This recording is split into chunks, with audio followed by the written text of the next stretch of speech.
Medico హత్యాచారం కేసులో హైకోర్టును west Bengal సర్కార్ ఆశ్రయించనుంది. సీల్డా కోర్టు తీర్పును సవాల్ చేయనుంది.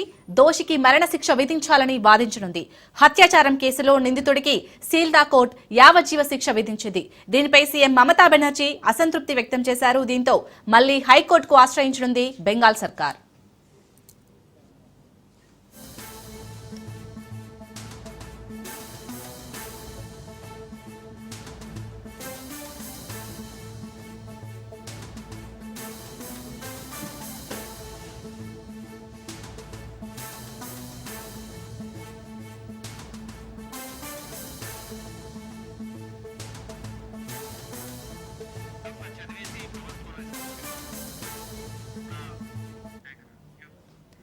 మెడికో హత్యాచారం కేసులో హైకోర్టును వెస్ట్ బెంగాల్ సర్కార్ ఆశ్రయించనుంది. సీల్డా కోర్టు తీర్పును సవాల్ చేయనుంది. దోషికి మరణశిక్ష విధించాలని వాదించనుంది.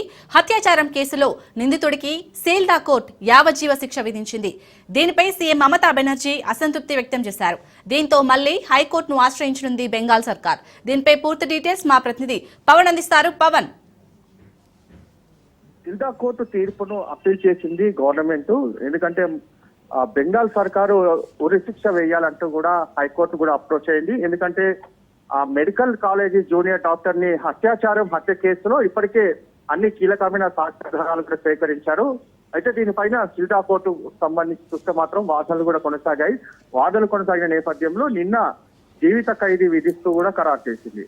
ఖరారు చేసిన నేపథ్యంలో సంజయ్ రాయ్ నిందితుడికి ఉరి శిక్ష వేయాలంటూ కూడా బెంగాల్ సర్కార్ కూడా హైకోర్టు కూడా ఆశ్రయించింది.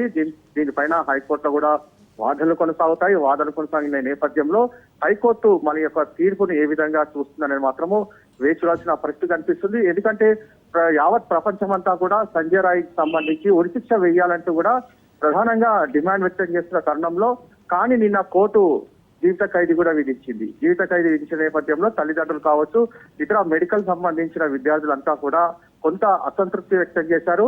అయితే ఒక అసంతృప్తి నేపథ్యం కావచ్చు, మళ్ళీ ప్రభుత్వం కూడా ఇలాంటి ఘటన ఘోరణ పాల్పడాలంటే భయపడాల్సిన పరిస్థితి ఉంటుంది. కాబట్టి ఉరిశిక్ష వేయాలనే ఒక ఉద్దేశంతోనే హైకోర్టును కూడా అప్రోచ్ అయింది. అయితే హైకోర్టులో దీనికి సంబంధించి వాదనలు మరోసారి ఏ విధంగా కొనసాగిస్తారు, మరోవైపు సంజయ్ రాయ్ తన వాదనలు ఏ విధంగా వినిపిస్తారనేది మాత్రము వేచి చూడాల్సిన పరిస్థితి కనిపిస్తుంది. ఎందుకంటే సంజయ్ రాయ్ కూడా తనను పోలీసులు అక్రమంగా ఎక్కించారు, ఈ యొక్క కేసుకి తనకు ఎలాంటి సంబంధం లేకున్నా పోలీసులు ఒత్తిడి చేసి తనను బలవంతంగా ఈ యొక్క తప్పు చేశారని చెప్పి కూడా వారు స్టేట్మెంట్ తీసుకున్నారనేది మాత్రము ప్రధానంగా నిన్న కోర్టులో కూడా సంజయ్ రాయ్ తరఫున యొక్క వాదనలు వినిపించిన నేపథ్యంలో సిబిఐ మాత్రము అన్ని సాక్ష్యాధారాలు కూడా సేకరించాము. సైంటిఫిక్ ఎవిడెన్స్ కావచ్చు, ఫోరెన్సిక్ సంబంధించిన రిపోర్ట్ కావచ్చు, అంతేకాకుండా హత్య సమయంలో అక్కడ జరిగిన పెనుగులాటలో సంజయ్ రాయ్ శరీరం పైన కూడా గాయాలయ్యాయి. వాటన్నిటికి సంబంధించి కూడా నిన్న కోర్టుకు సంబంధించి పూర్తిగా ఛార్జ్ షీట్ లో కూడా పేర్కొన్నారు.